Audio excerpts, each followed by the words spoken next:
ತಮಿಳುನಾಡಿನ ಕೊಯಮತ್ತೂರಿನಲ್ಲಿ ನಡೆದ ರಾಷ್ಟ್ರೀಯ ಮಟ್ಟದ ಪವರ್ ಲಿಫ್ಟಿಂಗ್ ಚಾಂಪಿಯನ್ಶಿಪ್ನಲ್ಲಿ ಪವರ್ ಲಿಫ್ಟರ್ ಉಮೇಶ್ ಅವರಿಗೆ ಅತ್ಯುತ್ತಮ ಪವರ್ ಲಿಫ್ಟಿಂಗ್ ರೆಫ್ರಿ ಪ್ರಶಸ್ತಿ ಲಭಿಸಿದೆ.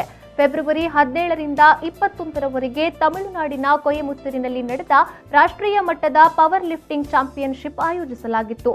ಸೀನಿಯರ್ ವಿಭಾಗದಲ್ಲಿ ಉಮೇಶ್ ಅವರು ರೆಫ್ರಿಯಾಗಿ ಕಾರ್ಯನಿರ್ವಹಿಸಿದ್ದು, ಅವರಿಗೆ ಅತ್ಯುತ್ತಮ ಪವರ್ ಲಿಫ್ಟರ್ ರೆಫ್ರಿ ಪ್ರಶಸ್ತಿ ಲಭಿಸಿದೆ. ಉಮೇಶ್ ಅವರನ್ನ ಮಂಗಳೂರಿನ ಮೆಸ್ಕಾಂ ಎಂಡಿ ಪ್ರಶಾಂತ್ ಕುಮಾರ್ ಮಿಶ್ರಾ ಅವರು ಅಭಿನಂದಿಸಿದ್ದಾರೆ. ಇನ್ನು ರಾಷ್ಟ್ರೀಯ ಮಟ್ಟದ ಪವರ್ ಲಿಫ್ಟಿಂಗ್ ಚಾಂಪಿಯನ್ಶಿಪ್ನಲ್ಲಿ ಪ್ರತಿನಿಧಿಸಿದ ಕರ್ನಾಟಕ ತಂಡಕ್ಕೆ ವಿವಿಧ ಭಾಗದಲ್ಲಿ ಪ್ರಶಸ್ತಿಗಳು ಲಭಿಸಿವೆ. ಪುರುಷರ ವಿಭಾಗದಲ್ಲಿ 10 ಪದಕ ಮತ್ತು ಮಹಿಳೆಯರ ವಿಭಾಗದಲ್ಲಿ 5 ಪದಕಗಳು ಲಭಿಸಿವೆ.